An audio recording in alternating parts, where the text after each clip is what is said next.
I'm not married. I don't have an apartment. I have no home. It's very disturbing to me. Everybody remembers the song. Yesterday, I have forgotten smile. Everybody remembers David Cassidy. Well, I'm on a television show which is not here any longer called The Partridge Family, which I suppose how everyone found out about me. And I'm here from the States on some record promotion. Everybody remembers that painted bus. But none of those things explain why millions of Americans still feel something 50 years later. Don't put that drumstick up your nose. Why not? You don't know where it's been. The more I looked into this show, the less the obvious answer made sense. The band wasn't real. The family wasn't real. I remember somebody. So why did it feel real? There's a clue hiding in plain sight, and once you see it, you can't watch this show the same way again. Are you all quite sure you're willing to work that hard? Oh, yeah. All right. On one condition. When I faint, you'll make sure there's someone around to catch me before I hit the floor.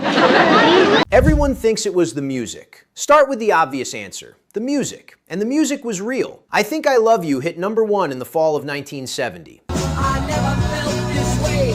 Believe me. It sold millions. The record industry named it the best-selling single of the year. 8 albums, 5 of them gold. So that's it. Case closed. America loved the band. Except there was no band. Only 2 people you saw on that screen ever sang on those records. David Cassidy and Shirley Jones. That's it. Susan Day didn't sing. Danny Bonaduce didn't play a note of that bass. The kids were handed instruments and told where to stand. The actual sound came from a group of Los Angeles session players, the Wrecking Crew, the same hired guns who played on records for the Beach Boys and Simon and Garfunkel. Professional musicians in a studio making music for a family that did not exist. Those are some of the best musicians. There was a bunch of really feel-good music on the Partridge Family. And here's the part that stops you. America found out. It wasn't a secret. It was printed, discussed, joked about. Nobody cared. The records kept selling. The fan clubs kept growing. Millions of people looked directly at the trick and loved it anyway.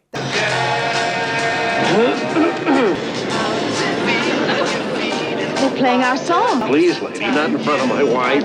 I've never seen this. But it is our song. That doesn't make sense. Fans hate being fooled. Unless the music was never really what they were buying. So if it wasn't the music, what was it? Then it must have been David Cassidy. Fine, then it was him. And you could make that case easily. At his peak, David Cassidy's fan club reportedly had more members than the fan clubs of the Beatles and Elvis Presley combined. We were the sound of the Partridge Family.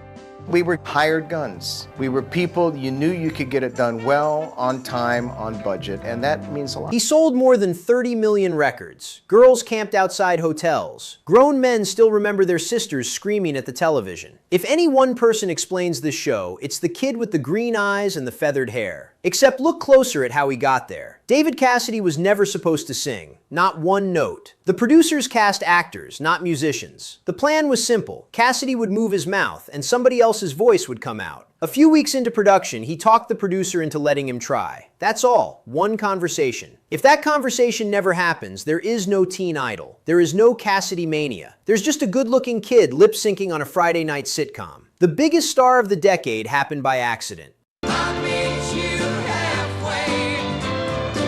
And here's what nobody expects. He didn't want it. Not the way you'd think. By 1972, at 21 years old, he was already telling Rolling Stone he was exhausted, that he'd been made to sing while hoarse, that he couldn't wait for it to end. His words, "I'll feel really good when it's over." The most adored young man in America was privately counting the days. So the face of the show didn't explain the show either. Millions kept tuning in every Friday night, week after week, long after the novelty should have worn off. Something else was keeping them there. And to find it, you have to look at the family that was never supposed to be fake at all. Mom, have you flipped? Look, she's better than nothing.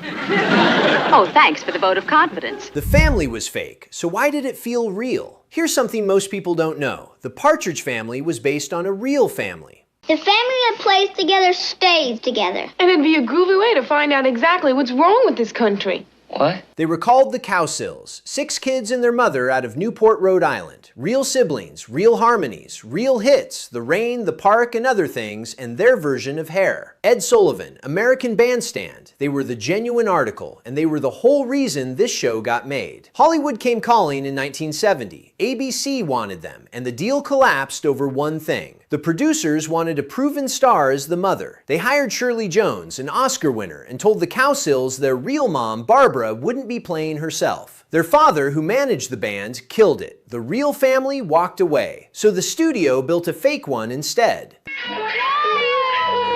I remember somebody saying to me, why doesn't the Partridge Family play Las Vegas? Why don't you go out on tour? And I kept saying, you don't understand. There is no Partridge Family. You know, they were all studio singers and musicians. They kept Shirley Jones and cast her actual stepson, David Cassidy, as her TV son. Now that's a nice bit of trivia, but this is the part that turns your stomach. Behind the Cowsills' picture-perfect image, mom and the kids, singing together, smiling, the reality was something else entirely. Their father was controlling and, by his own children's accounts, abusive. Bob Cowsill has said plainly that the public never knew what was happening inside that family. Years later, one of them summed it up. Their public image was talent and charm. Their private reality was secrets and fear. Read that again.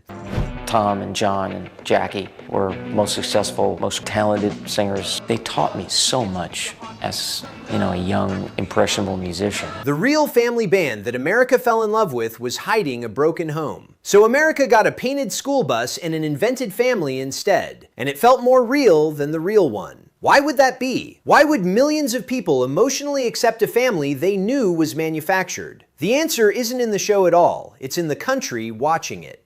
We knew what the assignment was going in because it's a family show and families have a certain kind of blend and so forth. America was changing. Step back from the television for a minute. Look at the year. September 1970. Vietnam is on the news every single night. Body counts between commercials. Kent State happened 4 months earlier. Cities have burned. 2 Kennedys and Martin Luther King are in the ground. Watergate is around the corner. And in living rooms, something quieter was shifting. The divorce rate was climbing fast. Families were splitting in a way they hadn't before. Kids were being handed a new sentence. Your parents are separating. Now look at what ABC put on the air that fall. A mother, 5 kids. A father who's simply gone. No explanation, no bitterness, no blame. And a family that responds to the loss by making music together. That's not an accident of programming. That's a fantasy aimed straight at the ache. Because think about what that show promised for 30 minutes every Friday. Nobody leaves, nobody yells. Whatever breaks gets fixed by the end of the half hour. And the whole family climbs on the same bus and goes somewhere together. Maybe the people watching weren't there for the music. Maybe they weren't even there for the jokes. Maybe they were there for reassurance. That's a nice theory. It needs proof. And the proof came from the one person who accidentally lived out the whole thing. I remember the first time we heard him, we just went, we said, yes. Yes. David Cassidy accidentally proved the point. By 1972, David Cassidy was doing something no human should attempt. Filming a television show all week, flying out to perform live shows on the weekend, then back to the set Monday. We had to create the music that this band ostensibly created. We were impersonating a youth band, as it were. He was playing a boy in a happy family on television, then walking into stadiums full of people screaming for that boy. And he was drowning. He posed naked on the cover of Rolling Stone that year at 21, trying to break the image. It didn't work, because they didn't want him. They wanted Keith Partridge. Then it turned tragic.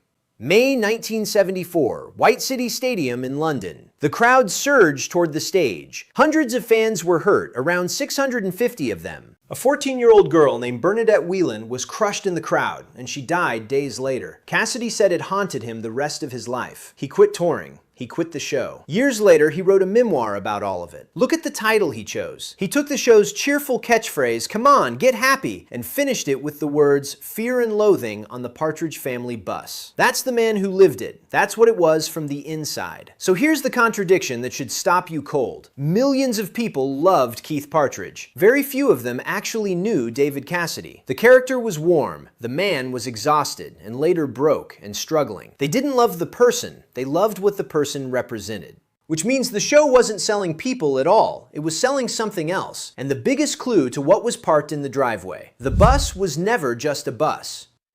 Back then, if people sang for other people in any way, they didn't want the public to know that, which is kind of silly, but that's the way they did it back then. Ask anyone who grew up with this show what they picture. Not an episode, not a plot, the bus. That's strange when you think about it. It's a vehicle. Why does a vehicle live in your memory for 50 years? Here's what it actually was. A used school bus, bought from a school district in Orange County, California for about $500. My stomach. Well, why? I keep seeing this headline in Variety. Partridges lay an egg. Somebody painted it in blocks of color in the style of the Dutch painter Piet Mondrian. $500. That's the whole magic trick. And here's what happened to it. When the show ended, the bus was painted plain white and used on another program. Then it was parked out behind a taco stand near USC in Los Angeles, sitting in a backlot, rusting quietly for years. In 1987, the restaurant repaved the parking lot and the bus was hauled off to a junkyard. And then it vanished. Nobody knows for sure where it ended up. Shirley Jones herself admitted she didn't know. Where the original one is, I'm still not sure. There are rumors. There are copycat buses at car shows. Fans have spent decades chasing it. Danny Bonaduce has talked about wanting to hunt it down. Grown adults in their 60s still looking for a school bus. Why? It's rusted metal and house paint. Nobody hunts for the couch from a sitcom because it wasn't a bus. It was the promise. It meant the whole family got in together and went somewhere. Nobody was left behind. It was a home with an engine in it. That's what they've been searching for. And they'd tell you they're looking for a bus. But if the props meant that much, what was happening with the actual people? Because off camera, the story was nothing like the one on screen. And we did 2 or 3 songs for the pilot. And the next thing I knew, his pilot had gotten the highest rating since Mission Impossible.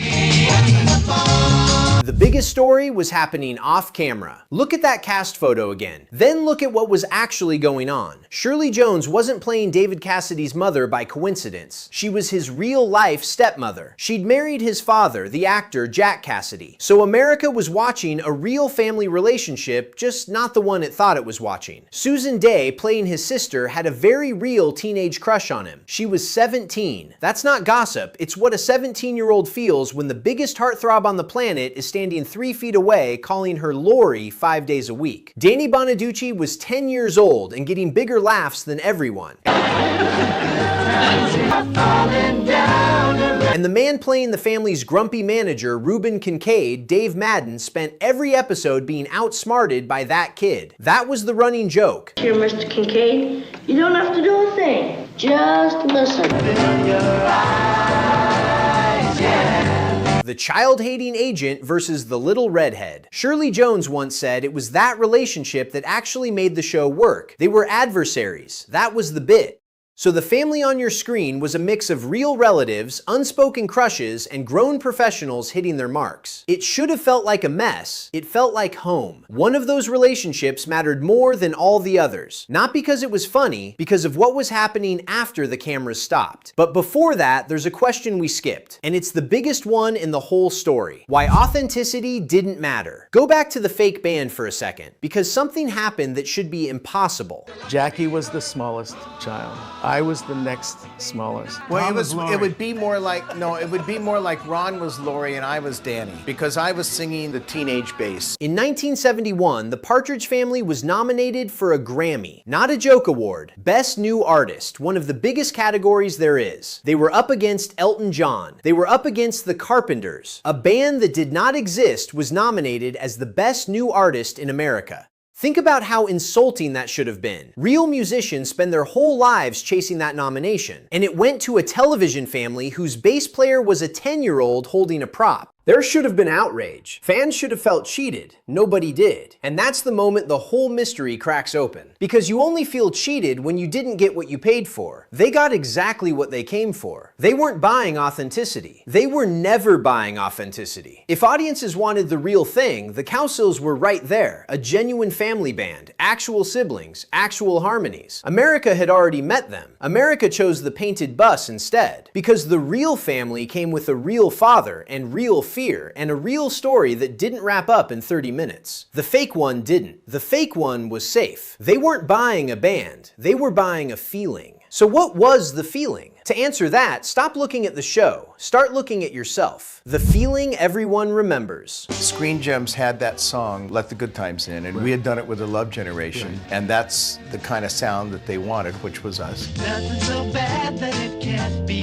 changing. Try something, right now. Name an episode of The Partridge Family. Any episode, a plot, something that happened. Almost nobody can. 50 years of loving a show and the actual stories are gone. Now try the other one. What did it feel like to watch it? That comes back instantly, doesn't it? Friday night, the TV in the corner, somebody in the good chair, maybe your mother folding laundry, maybe your brother on the floor next to you. 30 minutes where nothing bad happened. That's not a memory of a television show, that's a memory of being safe. And here's the proof that the show itself wasn't the point. The Partridge Family was never a monster hit. It never cracked the top 10 in the ratings, not once. Read that again because it's remarkable. A show that never reached America's 10 most watched programs is a show that people still get emotional about half a century later. Meanwhile, plenty of shows that beat it in the ratings are completely forgotten. Ratings measure how many people watched. They don't measure what it did to them. So the show became a container. You didn't just remember the Partridges, you remembered your own living room, your own family, the version of your childhood where everyone was still in the house. And that's a lovely idea, but it's still just an idea, unless somewhere in this story there's proof that the fake family actually did something real. There is, and it's been hiding in plain sight for 50 years. I had to audition for him after the pilot sold,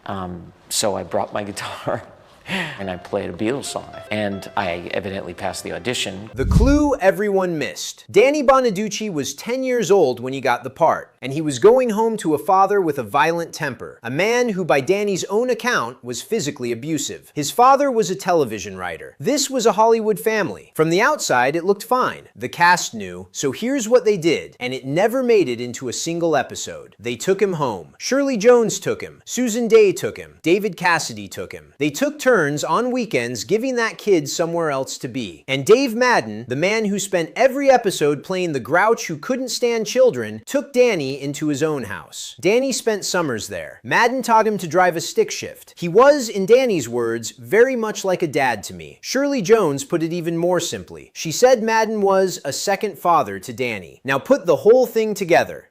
America turned on the television and watched a fake family take care of each other. And the entire time, off camera, unscripted, with no audience, that fake family was actually taking care of a little boy who needed a family. The joke was that Reuben Kincaid hated kids. The truth was, he took one home. And look what that does to Chapter 3. The real family band that inspired all of this, the Cowsills, walked away from a broken home with a father nobody could talk about. Then the invented family Hollywood built to replace them gave shelter to a boy running from exactly the same thing. The fake family did the thing the real families couldn't. That's not a coincidence anymore. That's the answer. So what was the Partridge Family really selling? Now every piece fits. It wasn't selling records. The records were real, but the band wasn't, and America knew, and America didn't care. Because the sound of the Partridge to me is led by David. I mean, he's got such a distinctive sound. It wasn't selling David Cassidy. He became a star by accident in a job he wanted out of, and the fans loved a character he was only wearing. It wasn't selling authenticity. The genuine article was available. The Cowsills were right there, and the country picked the painted bus instead. It was selling hope, that whatever's broken can be repaired by Friday. It was selling comfort. That 30 minutes exists where nothing bad gets in. It was selling belonging, a bus everyone climbs onto and nobody gets left at the curb. It was selling optimism in a decade that had run out. Vietnam on the news, a president falling apart, families coming apart, and here's a mother who lost her husband and didn't lose the family. It was selling the family people wished they had, and they wanted it so badly that they were willing to know it was fake and love it anyway.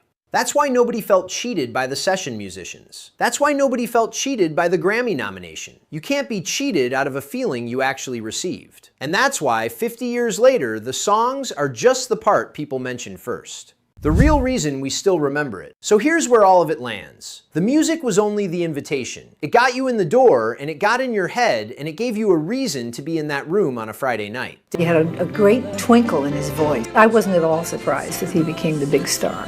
I David Cassidy was the face. He sold the ticket. He paid for it too, more than anyone knew at the time. The bus was the symbol. It's what your memory reaches for because it's the only picture that holds the whole idea in one frame. Everybody together, going somewhere, nobody left behind. But the real product was something much harder to say out loud. For 30 minutes a week, you stepped into a world where problems got solved together, where laughter always came back, where the family stayed intact. In a decade when all of that felt like it was slipping, that vision was more powerful than any hit song. It was more powerful than the truth. That's why you can't name a single episode, but you can remember exactly how it felt. You weren't watching a band. You were watching the family you wanted, and for half an hour, it was yours. Maybe that's why nobody talks about what the Partridge Family was really about, because the answer was never hiding in the music. It was hiding in us.